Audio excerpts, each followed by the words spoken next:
নমস্কার বন্ধুরা, welcome to Muktabani Hindu religion and spirituality.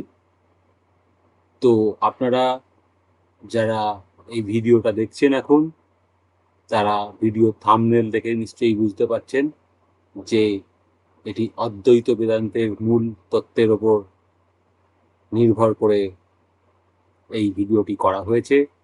সেটা স্বামী সর্বপ্রিয়ানন্দজি মহারাজের বক্তৃতার আলোকে।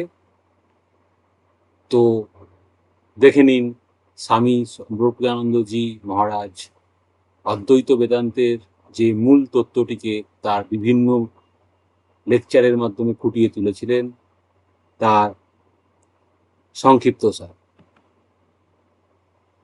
ব্যক্তিসত্তার মায়া, স্বামী সর্বপ্রিয়ানন্দজি ব্যাখ্যার আলোকে।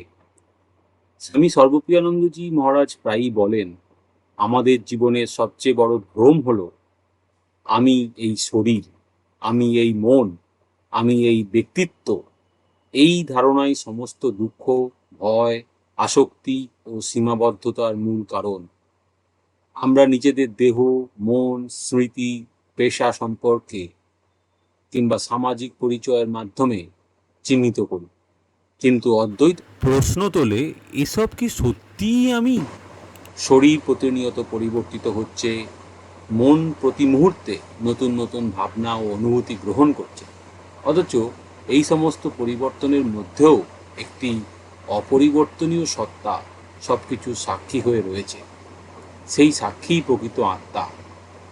মহারাজ প্রায়ই বলেন, তুমি মনকে জানো, তাই তুমি মন নও। তুমি শরীরকে অনুভব করো, তাই তুমি শরীর নও।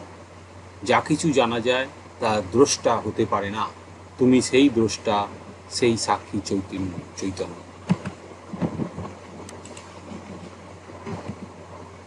এই সাক্ষী চৈতন্য কোনো ব্যক্তিগত সম্পত্তি নয়। প্রত্যেক মানুষের মধ্যে যে চৈতন্য প্রকাশিত হয়েছে তা আলাদা নয়, এক এবং অভিন্ন। যেমন অসংখ্য পাত্রে আকাশ আলাদা মনে হলেও আকাশ কখনো বিভক্ত হয় না, তেমনি অসংখ্য জীবের মধ্যে প্রকাশিত চৈতন্য একমাত্র ব্রহ্মেরই প্রকাশ। স্বামীজি সমুদ্র ঢেউয়ের উপমাও ব্যবহার করেন। প্রতিটি ঢেউয়ের আলাদা নাম, আকার ও সময়কাল আছে, কিন্তু তার প্রকৃত পরিচয় জল। ঢেউ জন্মায়, ভেঙে যায়, জল কখনো জন্মায় না, মরে না। ঠিক তেমনি ব্যক্তি সত্তার জন্ম মৃত্যু আছে, কিন্তু আত্মার নেই। আত্মা চিরন্তন, অবিনশ্বর ও ব্রহ্মস্বরূপ। এই উপলব্ধি অদ্বৈত বেদান্তের হৃদয়। যখন মানুষ নিজের প্রকৃত পরিচয়কে শরীর বা মন নয়, বরং শুদ্ধ সাক্ষী চৈতন্য হিসেবে উপলব্ধি করে, তখন ভয়, আসক্তি এবং সীমাবদ্ধতার বন্ধন ধীরে ধীরে শিথিল হতে থাকে। তখনই উপনিষদ মহাবাক্য জীবন্ত হয়ে ওঠে। তত্ত্বমসি, তুমি সেই, এবং অহম ব্রহ্মাস্মি, আমি ব্রহ্ম। ব্যক্তিসত্তার মায়া মমতা, জীবত্বের ভ্রম। অদ্বৈত বেদান্তের অন্যতম মৌলিক শিক্ষা হল, আমাদের যে অনুভূতি আমি একজন পৃথক ব্যক্তি, তা পরম সত্য নয়। এটি কেবল আপাত সত্য। আমরা নিজেদের দেহ, মন, নাম, পরিচয়, সম্পর্ক এবং অভিজ্ঞতার সঙ্গে একাত্ম করে ফেলি। এই ভুল পরিচয়ের ফলেই জন্ম নেয় সীমাবদ্ধ আমি বোধ বা জীবত্ব। অদ্বৈত মতে প্রকৃত আত্মা বা আত্মন কখনো জন্মায় না, মরে না, পরিবর্তিত হয় না। সেই আত্মাই সর্বব্যাপী, চিরন্তন ব্রহ্ম। কিন্তু অবিদ্যার কারণে আমরা নিজেদের অসীম চৈতন্য হিসাবে না দেখে সীমাবদ্ধ ব্যক্তি হিসাবে অনুভব করি। এই বিষয়টি বোঝাতে শাস্ত্রে সমুদ্র ঢেউয়ের উপমা দেওয়া হয়। প্রতিটি ঢেউ দেখতে আলাদা হলেও তার প্রকৃত স্বরূপ জল ছাড়ার কিছুই নয়। তেমনি অসংখ্য জীবের মধ্যে বাহ্যিক পার্থক্য থাকলেও সকলের অন্তর্নিহিত সত্য এক ও অভিন্ন, ব্রহ্ম। যখন এই ভ্রান্ত আমি বোধ দূর হয় এবং আত্মার প্রকৃত স্বরূপ উপলব্ধি হয়, তখন ব্যক্তি ও পরমের মধ্যে সমস্ত ভেদ বিলীন হয়ে যায়।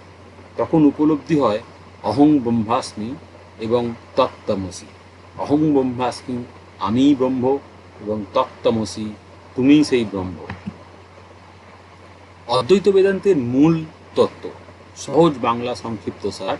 অদ্বৈত বেদান্ত ভারতীয় দর্শনের অন্যতম উচ্চতম দর্শন, যার মূল শিক্ষা ব্রহ্মই একমাত্র সত্য, আর আত্মা ও ব্রহ্মের মধ্যে কোনো ভেদ নেই।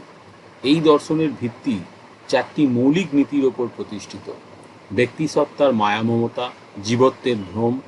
আমরা নিজেদের একটি পৃথক ব্যক্তি বা আমি বলে মনে করি, কিন্তু অদ্বৈত বেদান্তের মতে এই পৃথক সত্তার অনুভূতি বাস্তব নয়, এটি অজ্ঞানের ফল। প্রকৃতপক্ষে প্রতিটি জীবের অন্তর্নিহিত আত্মা, আত্মন এবং সর্বব্যাপী ব্রহ্ম এক ও অভিন্ন। বাস্তবতার দুই স্তর। অদ্বৈত বেদান্ত বাস্তবতাকে দুই স্তরে ব্যাখ্যা করে: ব্যবহারিক সত্য, ব্যবহারিক বাস্তবতা, যেখানে আমরা জগৎ, মানুষ, সুখ দুঃখ ও কার্যকারণ অনুভব করি; পরম সত্য, যেখানে কেবল অবিনশ্বর অপরিবর্তনীয় ব্রহ্মই একমাত্র বাস্তব। জগতের বহুত্ব সেখানে শেষ পর্যন্ত আপাত বা মায়াময়। অজ্ঞতা, অবিদ্যা জগতের কারণ। এক এবং অখণ্ড ব্রহ্মই সর্বত্র বিরাজমান, কিন্তু অবিদ্যার কারণে আমরা সেই একক সত্যকে অসংখ্য ব্যক্তি, বস্তু ও ঘটনার বিচ্ছিন্ন জগৎ হিসাবে উপলব্ধি করি। এই অজ্ঞাতই আমাদের প্রকৃত স্বরূপ উপলব্ধি করতে বাধা দেয়। চৈতন্যের অদ্বৈত রূপ বা স্বরূপ। চূড়ান্ত সত্যে কোনো দ্বৈততা নেই। দ্রষ্টা ও দৃশ্য, জ্ঞানী ও জ্ঞেয়, আত্মা ও ঈশ্বর সব ভেদ বিলীন হয়ে যায়। একমাত্র শুদ্ধ চৈতন্য বা ব্রহ্মই সর্বত্র বিরাজমান। অদ্বৈত বেদান্ত অধ্যয়নের জন্য চারটি আধ্যাত্মিক যোগ্যতা, সাধন চতুষ্টয় বলা হয়। মোক্ষ বা আত্মজ্ঞান লাভের জন্য শাস্ত্রে চারটি প্রধান প্রস্তুতির কথা বলা হয়েছে: বিবেক, নিত্য অনিত্য, সত্য অসত্যের মধ্যে পার্থক্য করার ক্ষমতা; বৈরাগ্য, ক্ষণস্থায়ী ভোগবিলাস ও ইন্দ্রিয় সুখের প্রতি অনাসক্তি; ষট সম্পত্তি, মনঃসংযম, ইন্দ্রিয় নিয়ন্ত্রণ, সহিষ্ণুতা, একাগ্রতা, বিশ্বাস ও অন্তরের স্থিরতা; মুমুক্ষত্ব, মুক্তি বা আত্মজ্ঞান লাভের জন্য গভীর ও অদম্য আকাঙ্ক্ষা। সার কথা: অদ্বৈত বেদান্ত আমাদের শেখায় যে আমরা সীমাবদ্ধ দেহ মন নই, আমরা চিরন্তন, অবিনশ্বর শুদ্ধ চৈতন্য। অজ্ঞতার আবরণ দূর হলে উপলব্ধি হয় অহং ব্রহ্মাস্মি, আমি ব্রহ্ম, তত্ত্বমসি, তুমিও সেই ব্রহ্ম।